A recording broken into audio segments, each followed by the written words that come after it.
and friends locally and my community was setting intentions for our year. And at the same time, feeling the freshness of a brand new year upon us while all sorts of things are going on in the world that are heartbreaking and disturbing. And so talking with a lot of people, a lot of friends, addressing some of this in messages and supporting people. So it's a very interesting polarity, I would say, in this brand new year that we have. And so it's charged times for sure. Yeah, How it about you? is. It's interesting because here at Satya, our spiritual community, we too have been putting a lot of emphasis on visioning, casting a vision for 2026.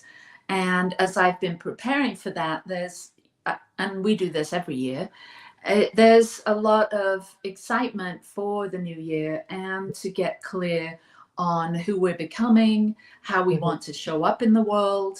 And I also do some personal one-on-one coaching and group coaching. And so that's the energy that's going on there too. But when you overlay it with what's going on in our country, on the news, around the world, it does seem to be a bit of a juxtaposition of energies. It's all heightened energy. It's all a lot of energy. So, I think of the phrase that is used in CSL, creating a world that works for everyone. And I sort of scratched my head during this time, while it seems like there's so much polarity, as you said, and people seem to be wanting, well, on the surface, it appears that they want different things. But I think underneath, as you and I both know, we teach waking up, the science of mind, the Enneagram, and we know that people are all seeking the same thing: to be seen, to be heard, to feel like they're seen and heard, and to know what's really important, and to feel loved. And so we're all kind of, on the scale of how we go about, moving through our worlds, we all have a particular focus on how we bring our vision alive, how we cope with what's going on, and what's really important. And so what are you feeling at Mile High? You have a unique opportunity to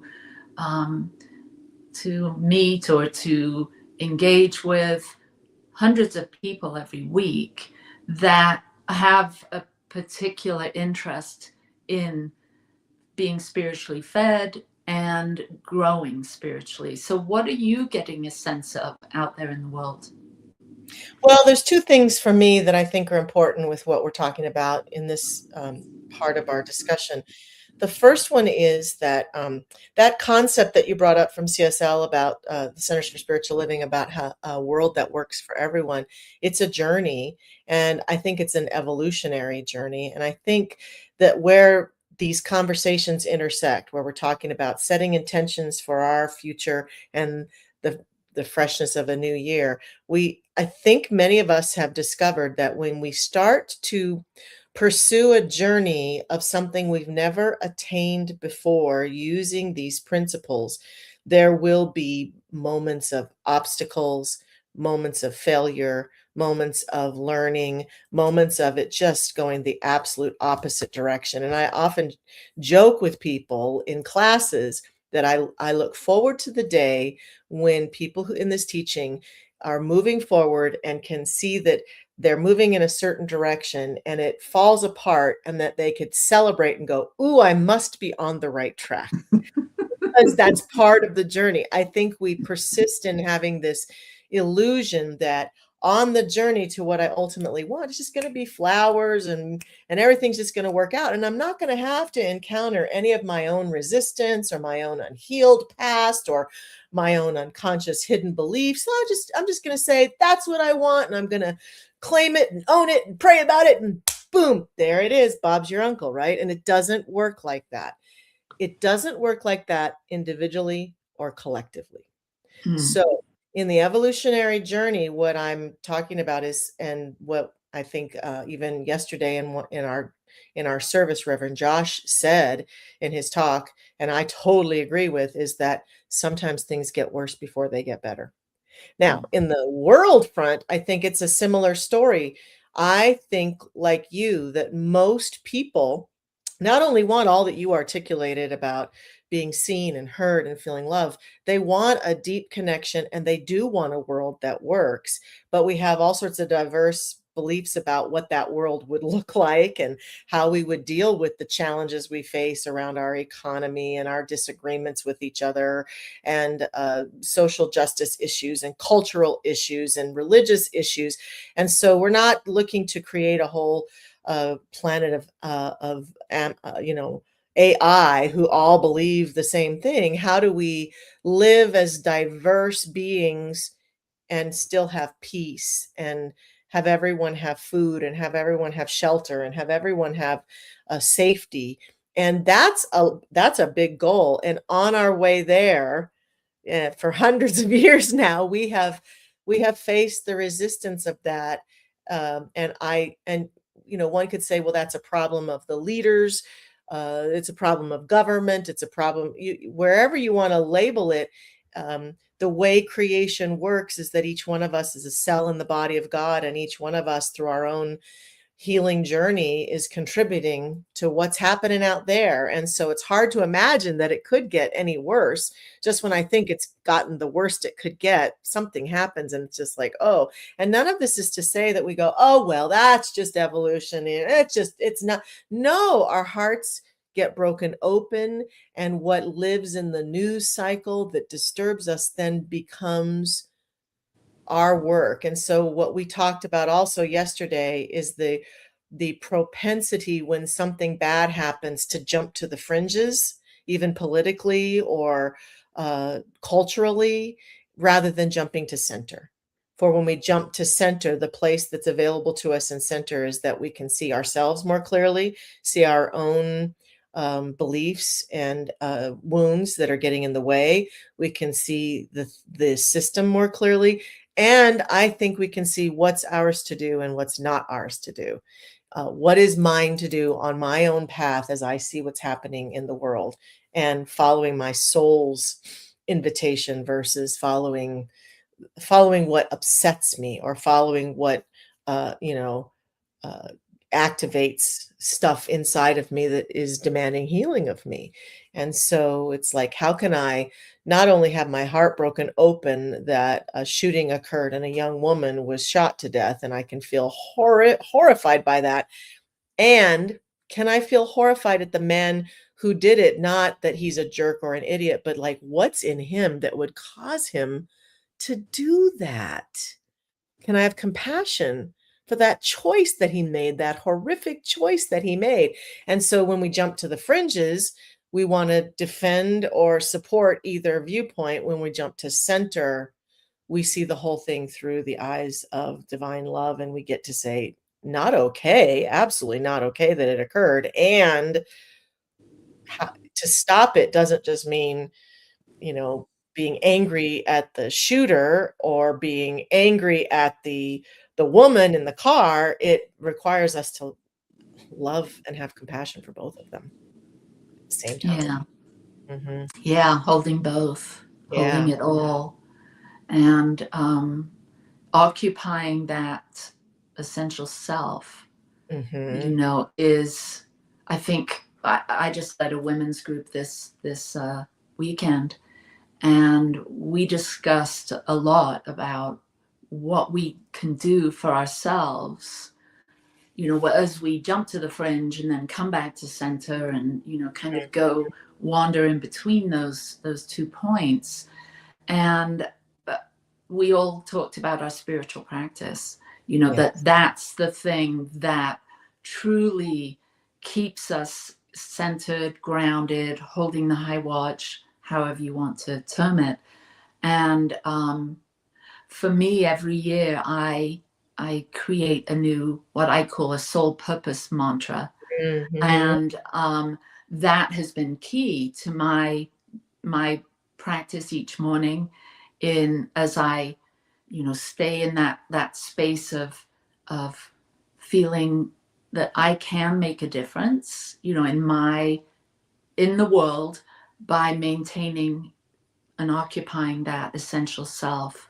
And so my husband and I, we say our mantras out loud, and Yes. we do prayer treatment, and we do some meditation, and then some discussing of, how we're going to move through the world today with a more open heart, a strong back and a soft front is Mhm. a Buddhist teaching.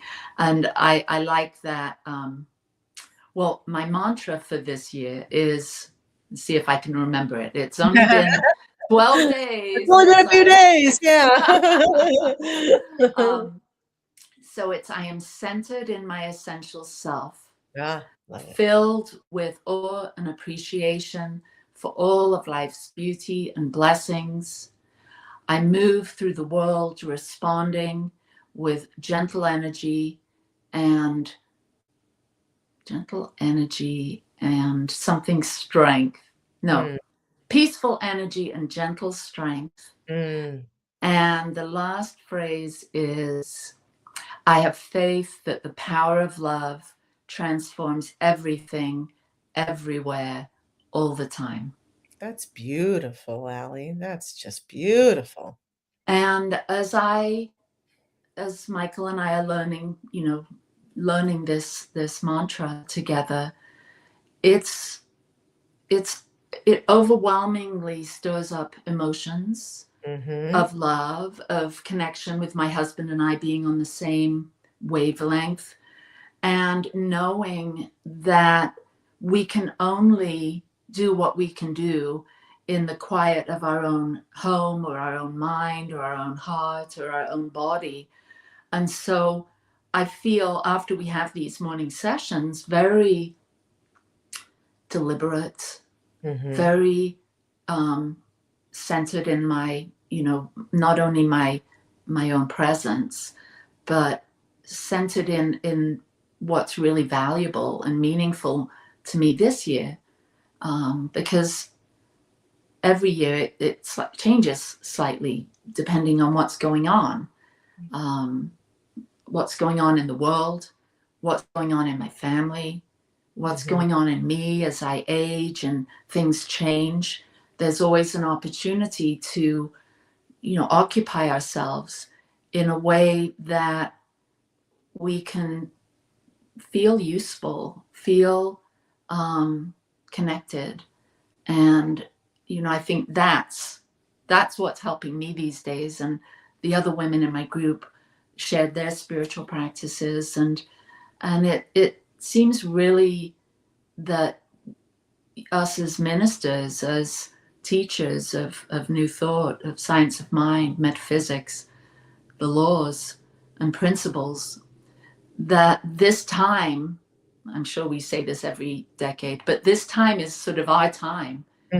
Yeah. Where this is a perfect opportunity to be supporting individuals, communities, and then our own lives, our own families. Yeah. So I feel so blessed to, you know, we're sort of in this sacred sisterhood of ministry and Enneagram wisdom. And I am so grateful to your mother, who's our teacher with the Enneagram here. Because I have to remember that's what we're talking about today. Yeah. But I feel so grateful for the things that I've learned over the years that keep me centered in myself and Mhm. feeling powerful.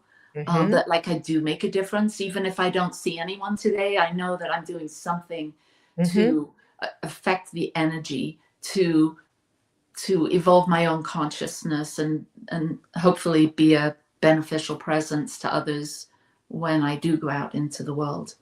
And I think that what you've just said is the crux of the issue, is that no matter what faith tradition we're in or what part of the world, that the priority is for humans to have, I think, a deepened connection with the divine that lives in and as them.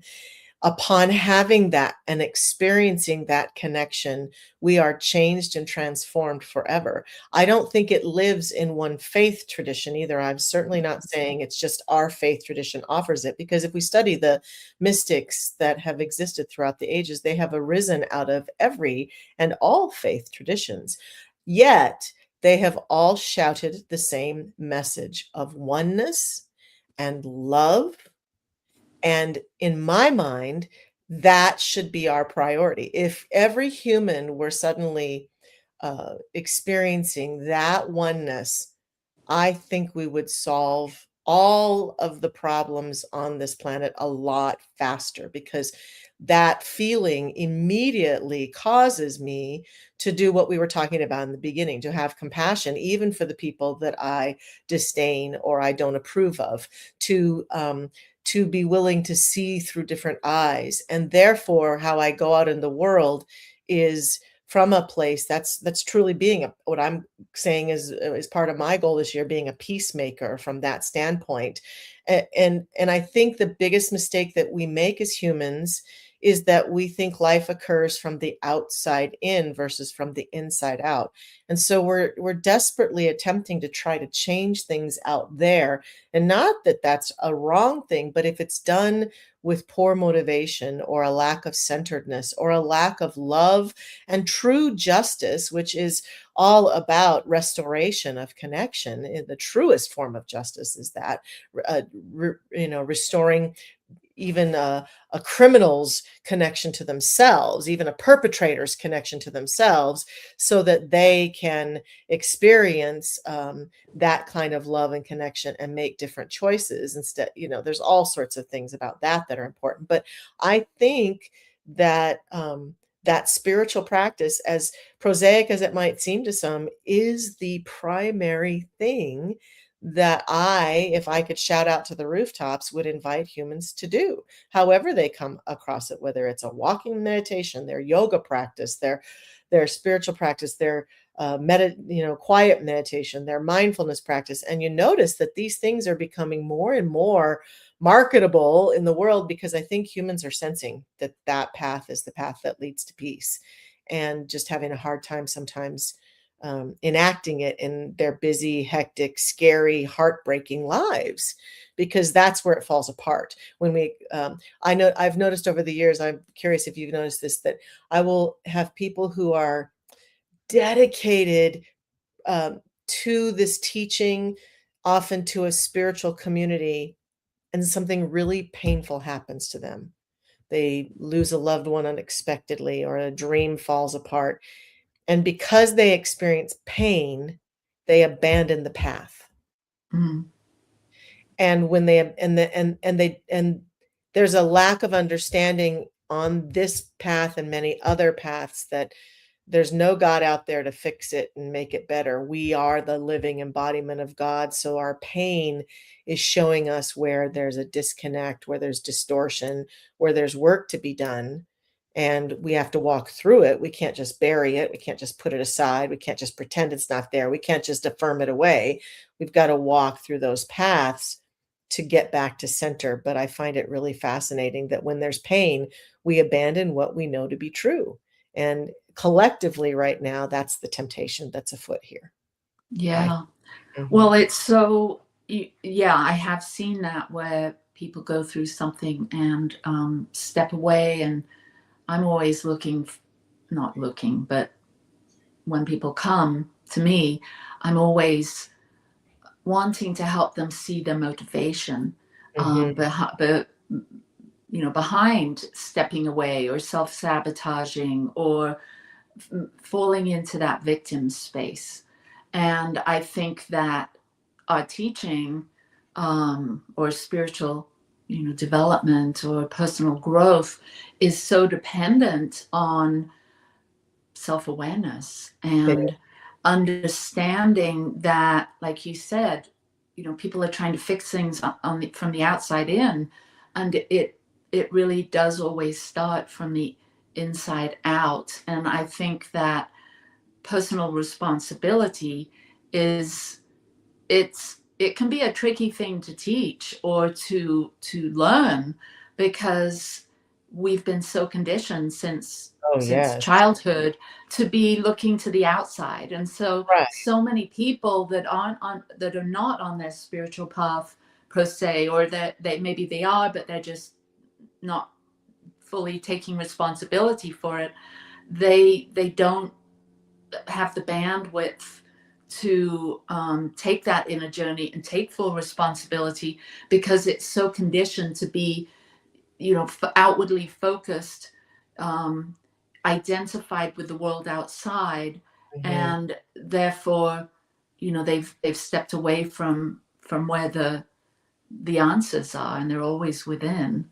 Right. Um, and so, as you were speaking, and I was feeling into what you were saying, I'm thinking of the Enneagram as a path, well, like your website, nine paths to the So, soul. uh-huh. Um, I'm thinking of the Enneagram as such a good map Mhm. for, not only what's going on with the individual, but as we look out to the world stage, to our leadership, to the influences that we see out there, um, we can see, knowing the Enneagram, and there's 9 types.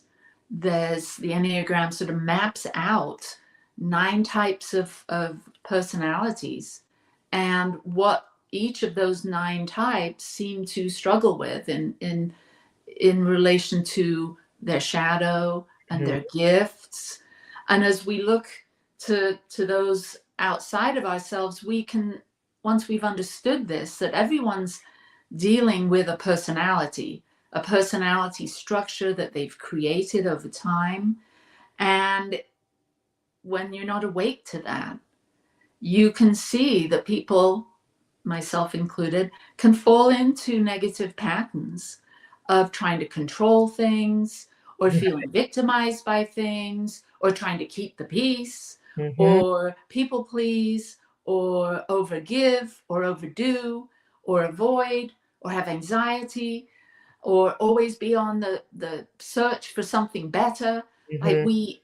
we can see that this map, this Enneagram, this system can help us not only navigate our own ups and downs, but we can have maybe more compassion when we see people in the world, people that we're having struggles with in our own lives at work and within our families.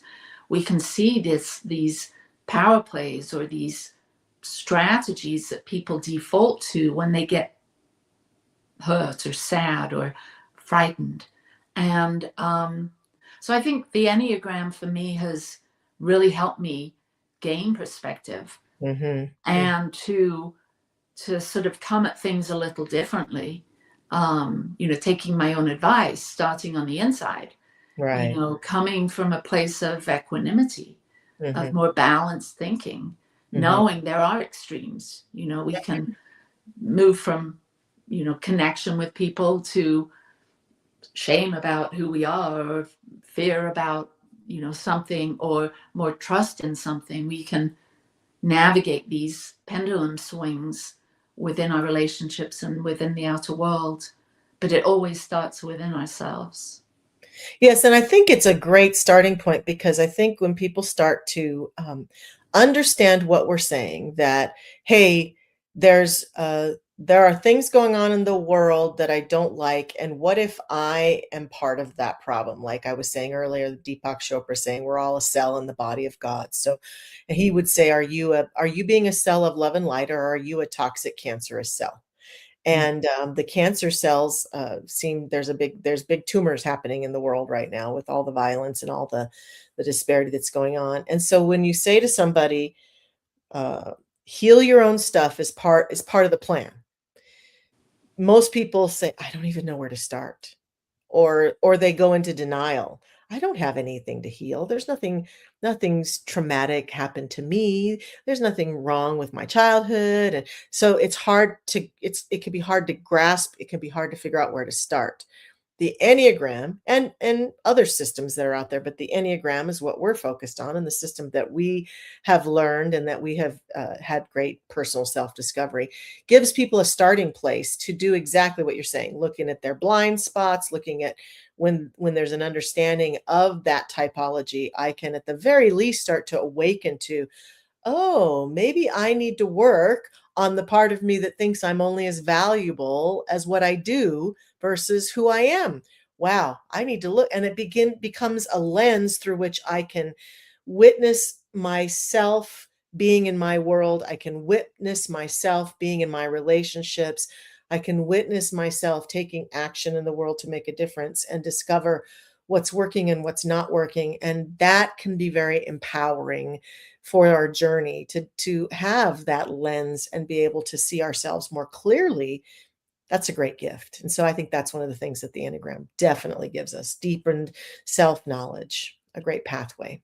Mm. Well, why don't we take a short break? Sounds good. It's the bottom of the hour, and we'll come back and dive in a little more to the Enneagram and then a course that you're teaching with your mother. Yes. Is it the mother and daughter wound? Is that healing the mother-daughter wound? Yes. Yeah. Okay, we'll be right back in just a couple of minutes.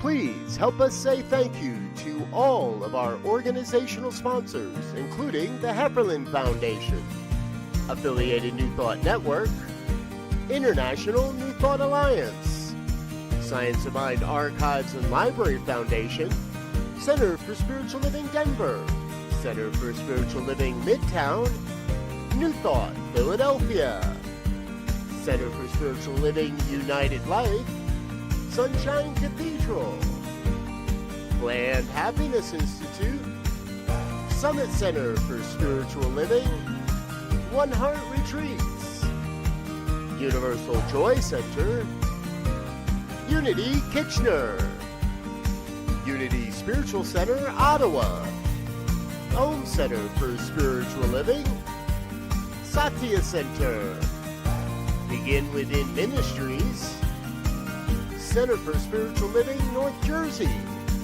Unity of Savannah, and the Center for Spiritual Living Seattle, as well as all of our individual donors. On behalf of New Thought Media Network, thank you, and please like, share, and subscribe. New Thought Media Network, come be you.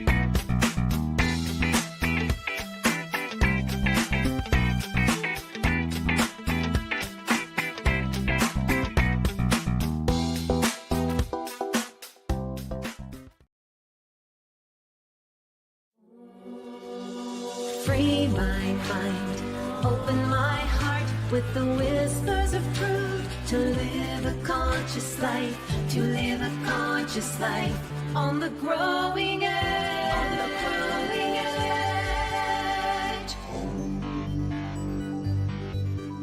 edge. And now, here's Allie.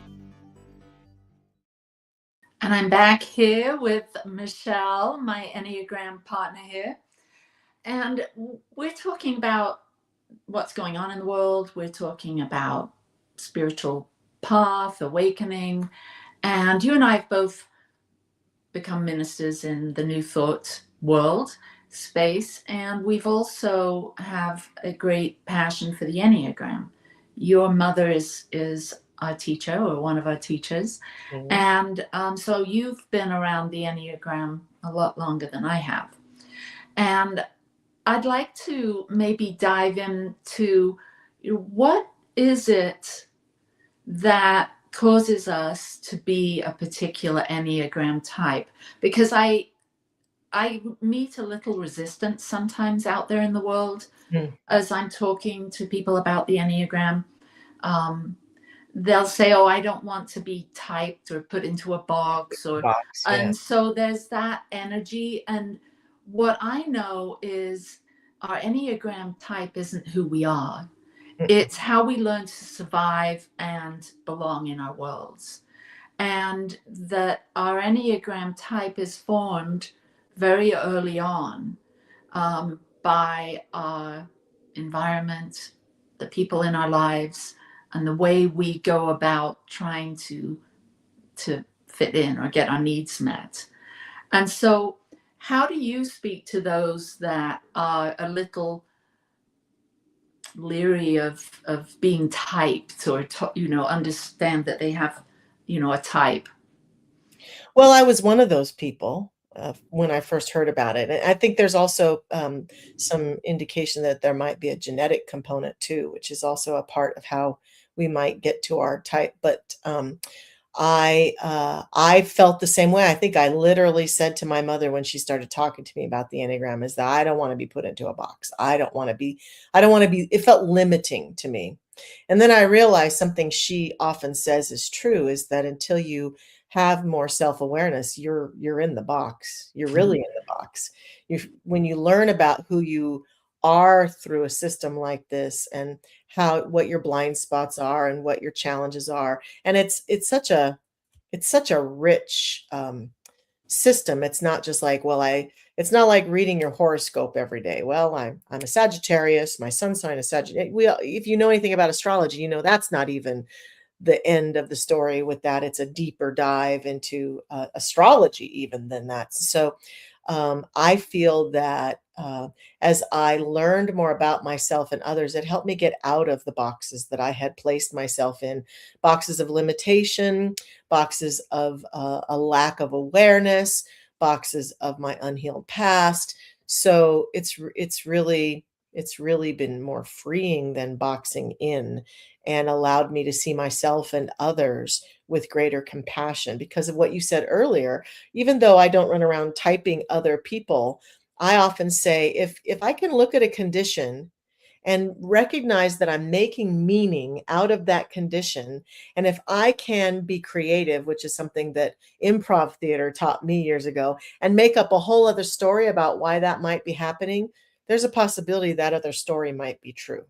Mm. And it's the same for me. If I can look at somebody and I can say, wow, I'm wondering if that person seems like they're acting a little bit in the 8 energy. Maybe they are an 8, and I understand what motivates an 8, and I can have compassion for that. It helps me see others more clearly, even though they may not be an 8, and I would never typecast someone in that. But at the very least, it creates what I'm talking about, which is that we just need to stop making stories up about ourselves and other people. And this is just one way to do that. I can have a different story. I can facilitate myself in healing when I understand that because I am a 3, I do have a need, sometimes an overwhelming need, to look perfect and act perfectly so that you will love me and accept me. And when I can feel myself doing that, when it goes against everything I really want to be doing, I can take a deep breath and I can make a new choice. If I don't know this about myself, I'm just going to fall into that hole over and over and over again. So Mhm. I think it's an expansion to our awareness that really serves us in the long run. Yeah, I think of something your mother says often, which is that our ego can hijack our essence. Yeah, strangle our essence even, she Strength, talks yeah, she uses about. that word. Yeah. And you mentioned the 8. Maybe we quickly run through, because you said you don't like to type people, because, and we were taught that we don't Yeah, type we don't people. We touch don't people. even make a suggestion of what type we think they might be. But if I'm honest, I too can pick up on particular energies and think, that could be 8 energy. And I happen to have a lot of 8s around me. And so maybe we start with the 8. Mhm. When you're out there in the world and you're seeing people behaving badly or behaving wonderfully or whatever they're doing, what is the indication that someone might be an 8? Well, as I understand the eights, they are very, they have big energy, and that can be big dynamic energy or it can be big bossy energy. And that's the thing about every single type. There's the more healthier version of every type and the more unhealthy version. And they're all very complicated. And depending upon their relationship with other numbers on the wheel can look a little bit differently. But the main qualities that we can see in a type 8 personality, they're often the people who stand up for the little guy every time. They would be the kind of person who in school, if someone was being bullied, would probably have the courage to stand up and say, no, that's not okay, and stand up for the underdog or the person being bullied. When at their worst, they also can be a power hungry, barking police officer, or someone who's got some power who uses it wrongly or uses it to harm other people because their ego can get caught up in the power and control because that's what they crave. And it's a safety thing. They feel that they're safest when they can be in control and be in power. So an unhealthy 8 can be very scary and bossy and Angry. angry and power hungry, whereas a healthy 8 can be someone who's out there fighting for social justice and out there making a difference in the world and standing up for the underdogs as they see it and that sort of thing. So they can also be very effective in their work to support people. Yeah, and some of the 8s I know, aside from what you said, they're actually quite soft on the inside. They're kind of hard on the outside and Yeah, soft on the inside. exactly. And it's Yeah, that softness that many of the unhealthy 8s try to protect, being right. vulnerable. Being vulnerable. So, we're going to run through these quickly so you can kind of get a sense of like, okay, there's these 9 different types, and they all developed that persona to protect or try and get something. Yes. And so we're going to morph into the wounds, but just going through these types will help us to understand why people, there is a wound often within people that they're trying to protect, part of their personality that feels unsafe or unheard or unloved. And you're So right what about the 8. The 8, I think, is that they're feeling sometimes the need to hide that profound vulnerable sense they have inside. Yeah. Yeah. How about the 9s? We've got the 9s that are the peacemakers. And Well, go ahead. No, you go ahead. What were you going to say? And I see the 9s that I know, or the ones I perceive as 9s sometimes, as they're they like to go along. They like to offer their opinion, or because they want to make sure that it won't affect anyone else negatively, or it will somehow create a disturbance. They want to keep things going and flowing, and but often they don't speak up for themselves out of that fear of trying to keep the peace, or they don't prioritize themselves because they're busy, in other people's business, really, because they're looking out there trying to control what's out there versus take care of their own inner peace. yeah, and one of the gifts and the curses, I think, of a 9 is that they can often see all sides of a story. They are able, because of being a peacemaker, they can see that side and this side, and then they don't feel, like you said, that they can take a stand, so they might appear to be kind of mamby-pamby to people, or be not very active or not very forward moving, and they can get very pulled off of their own agenda, even if they lay claim to, this is what I need to do. Someone can go, well, you really should think about going that way. And I can be very convinced to go that way and not stay on track with what they felt guided to do. So Yeah. Mm-hmm. So bear in mind, what could have caused that child to develop that operating system in their childhood. So what about the what are we going to, the 1s now, I guess? Yeah. Yes, the 1s focus, as I see it, is very focused on right and wrong, doing it right, getting it right, versus doing it wrong and getting it wrong. So I happen to be married to a 1. And so I do hear him as he watches what goes on in his work life, in his own mind, and in the world at large, where he can get really caught up is making it all wrong. They're wrong for doing that. They're wrong for doing that. They're wrong for doing that. And, he's got the right answers. And so I think that I have a lot of compassion for 1s, because just as you said about the 9s and the 8s, every one of them has had some background where they felt like at some point, being right is what you had to do to survive. Being right was the best way to get approval, to get love. And so that's their focus. And they can often come across very strong to people who are near them. And their superpower is they often are right. And they are often detail-oriented people who can see that little number in that column that's not the right number that changes the whole picture of something. So they have a keen awareness. So I would say that's also can be a blessing and a curse to a 1. Yeah, because they can come across as nitpicky or Yes. critical. Yes. And the thing to know about 1s is that they're the harshest critic on themselves. Oh, of course. And Yes. so, you have to think, where did that wound come from? Mm-hmm. All right, moving along to number 2s, and my husband's a number 2. And Yes. 2s are known as the helpers, and they can really be focused on other people, of being helpful, of maybe giving the help that they didn't feel they got when they were a child. Maybe there was times in their lives where they didn't feel connected to others around them, cared for, helped. And so I know my husband can really get caught up in overgiving, overhelping, not taking care of his own needs or his own life, because he's focused out there on gaining that acknowledgement or that appreciation through being helpful. Yes, definitely. Yeah.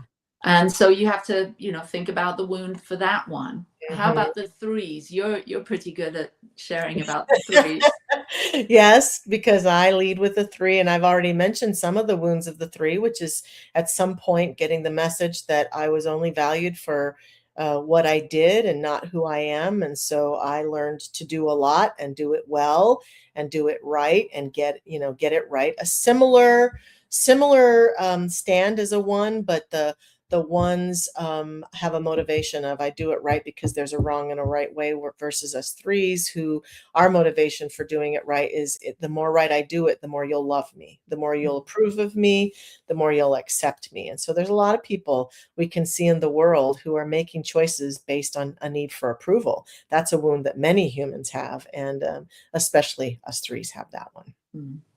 And then there's the 4s, and I lead with type 4. And I think for the 4s, it's maybe seeking to be seen. Maybe we weren't seen or acknowledged, or maybe we didn't get the attention we felt like we needed as a child. So we have a sense that our emotions aren't being seen or felt or acknowledged. We as individuals aren't. So we go about trying to be special or stand out or unique or creative in some way that's going to make people love us and appreciate us and stay with us, because there's always a fear of abandonment with the 4s. And then the 5s, those are the investigators. Yes. The 5s are very caught up in I have 2 dogs, so this is the word I'm going to use, resource guarding. But resources for 5s are often their energy, their space, their time, their money. And so they're very conscious and conscientious about not spending the resources that are vital to them. They are often very intelligent people. They take the extra steps to learn about who they are and learn about their craft, if you will, their whatever they're interested in, and love to become experts. And so there are a lot of quiet people who are very intelligent, 5-ly people out there doing the work, and that their woundedness is often, I think, their they feel angry at the disturbances of the world into their space. And so there's an undercurrent sometimes with fives of anger and just kind of a just leave me alone kind of a vibe Mhm. that you might get about a five, and don't talk to me, or don't bug me, and that sort of thing. And that can be very challenging for people who love fives. Yeah. And then Mhm. there's the sixes, and the sixes are known as the loyalist or sometimes the loyal skeptic. And um, sixes can be very anxious, very concerned about what might happen, and always preparing for those things that they perceive might happen.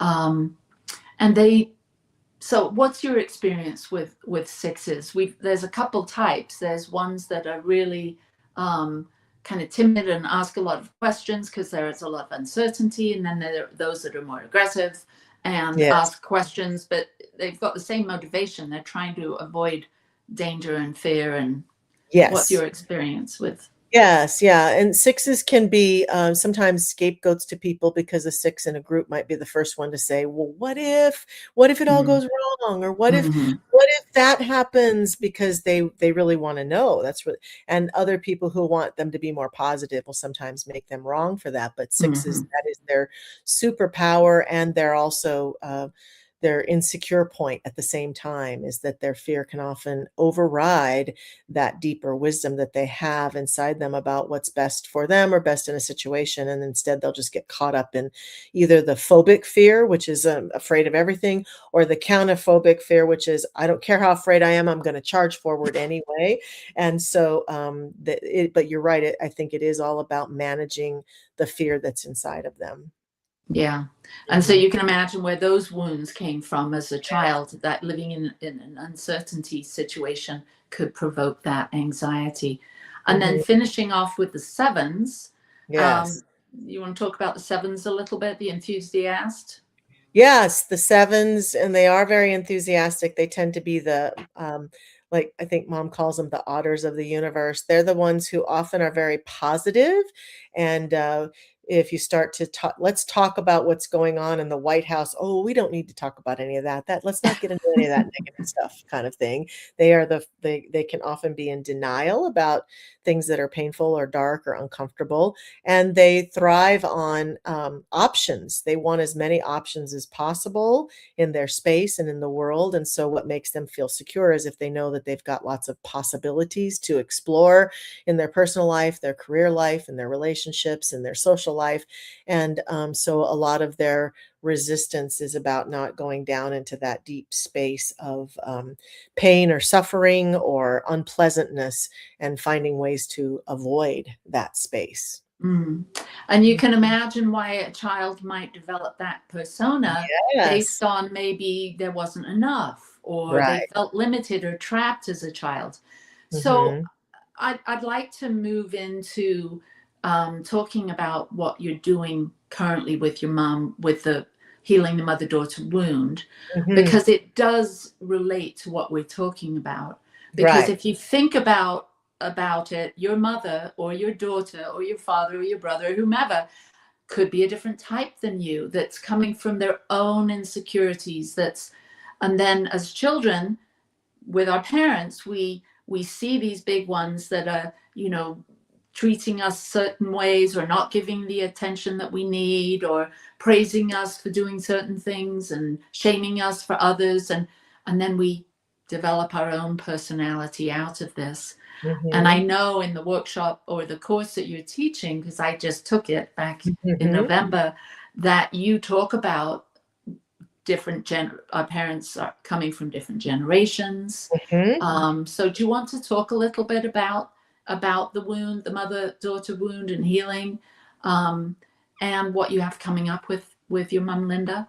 Yes, sure. So I think you've articulated it really well, that the wounds from our past often are shaping our future. And even people who say, "Well, I don't really have a lot of woundedness with my mother." Like even now, I can say to you, I have a beautiful relationship with my mother. I love my mother. We get along well, and I trust her completely, and I know she trusts me. And when I was a child, the things that have developed in me as a three around thinking that I'm only as important as what I do versus who I am, definitely came from a young mother and young father who did not know how to love me just as I was. I mean, how many of our parents actually knew how to do that? And so I think, especially for women who are seeking to be powerful women in the world and make a difference, that primary relationship with our mother, and I often say the relationship I have with my mother as a child is a completely different relationship. And it bears understanding and it bears healing and it needs me to smooth it out. I can't just bury it in the past and say, oh, well, that was in the past.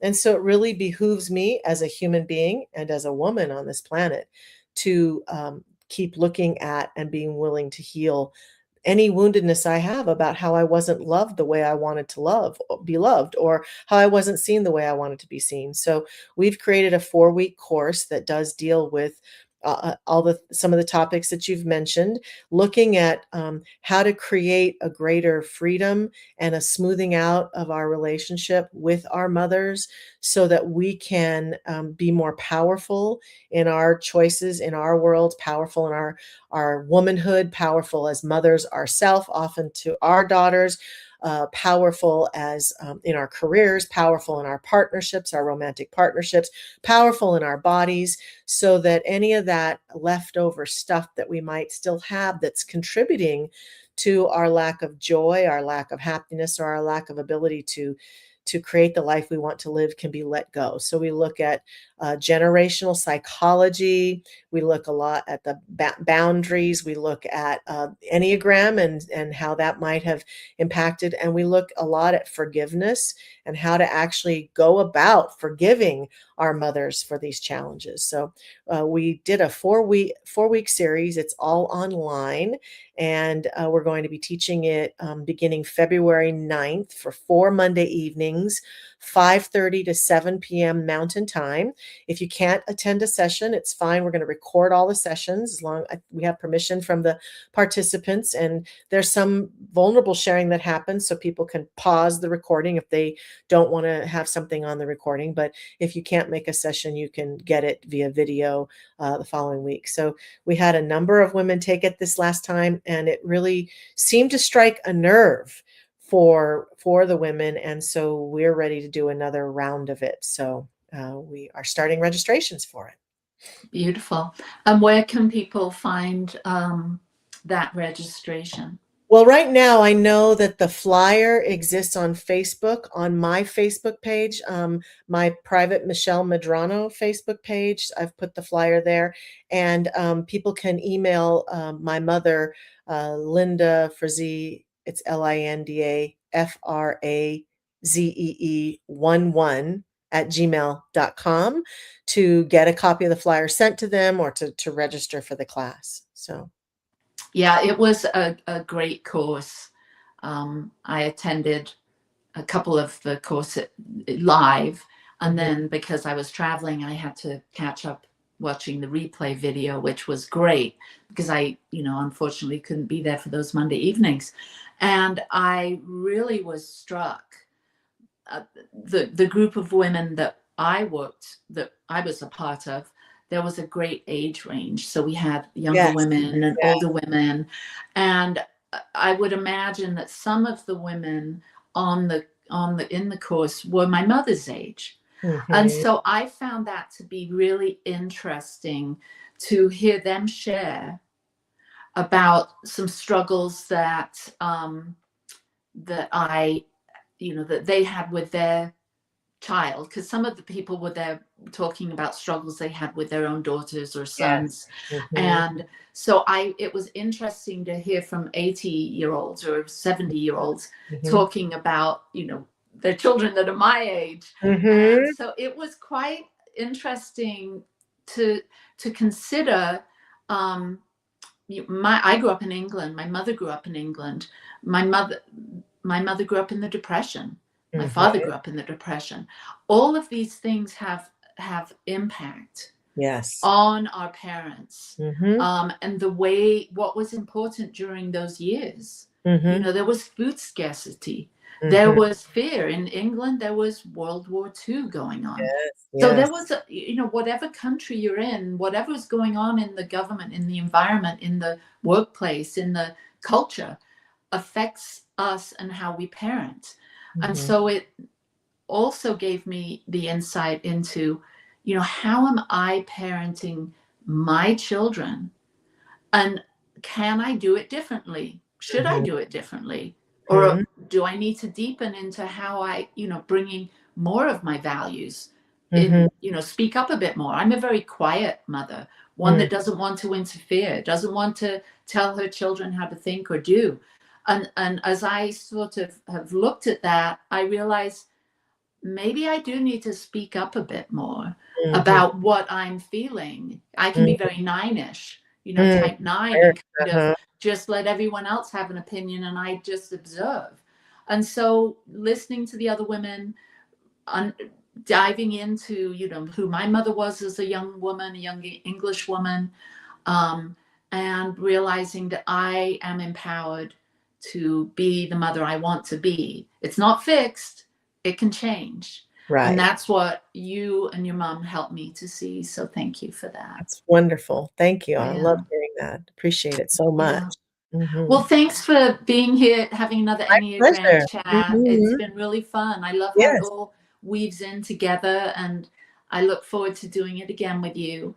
Thank you. And for those of you that want to know more about the Healing the Mother-Daughter Wound course that Michelle and her mother, Linda Frazee, have coming up, find Michelle on Facebook and her mother, Linda Frazee, and we'll see you next time, next Monday here at The Growing Edge. Bye-bye. Love and blessings. Free my mind, open my heart with the whispers of truth. To live a conscious life, to live a conscious life on the growing edge.